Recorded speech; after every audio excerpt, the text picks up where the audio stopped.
શિયાળાની શરૂઆત સાથે જ સૂકા લસણના ભાવે ગૃહિણીઓને રડાવી છે। અમદાવાદના ધમધમતા માધુપુરા માર્કેટમાં ભાવ વધારાને લઈ ગ્રાહકોના અભાવે હાલ સન્નાટો છે। છૂટક શાકભાજીનો ધંધો કરતા વેપારીઓ ગ્રાહકોની કાગડોળે રાહ જોઈ રહ્યા છે। બજારમાં આ પ્રકારના દ્રશ્યો પાછળનું મુખ્ય કારણ લસણમાં તોતિંગ ભાવ વધારો છે।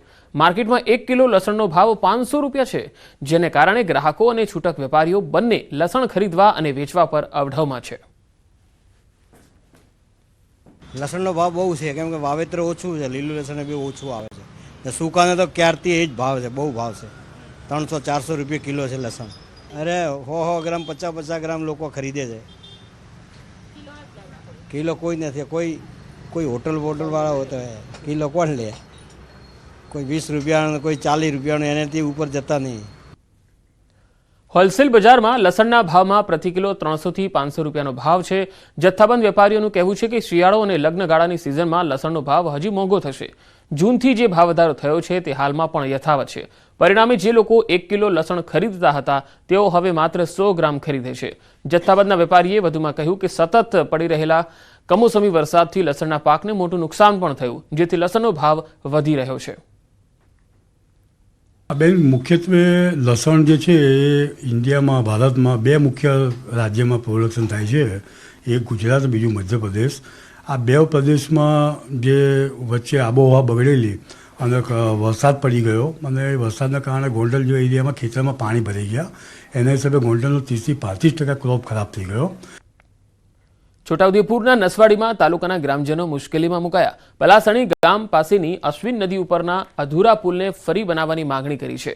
અશ્વિન નદી ઉપર દેડકી, આંબલી, પલાસણી સહિત ગામોને જોડતા માર્ગ ઉપર સ્લેબ, ડ્રેઇન અને રોડ બનાવવાની માંગણી કરાતા મંજૂરી આપી દીધી છે, પરંતુ સરકાર દ્વારા 2.5 કરોડના ખર્ચે સ્લેબ ડ્રેઇનની મંજૂરી અપાઈ ગઈ છે, જેથી પંચાયત માર્ગ મકાન વિભાગ દ્વારા ટેન્ડરની પ્રક્રિયા બાદ એજન્સીને કામ સોંપેલું, પરંતુ કોન્ટ્રાક્ટર નબળી ગુણવત્તાનું કામ કરતા પંચાયત માર્ગ મકાન વિભાગ દ્વારા એજન્સીને નોટિસ ફટકારાઈ, જેથી એજન્સીએ માર્ચ માસથી અધવચ્ચેથી જ કામગીરી બંધ કરી દીધી, જેને લઈ પંચાયત માર્ગ મકાન વિભાગ દ્વારા એજન્સીને 4 જેટલી નોટિસો આપી, છતાંય હજુ સુધી કોન્ટ્રાક્ટરના પેટનું પાણી હલ્યું નથી।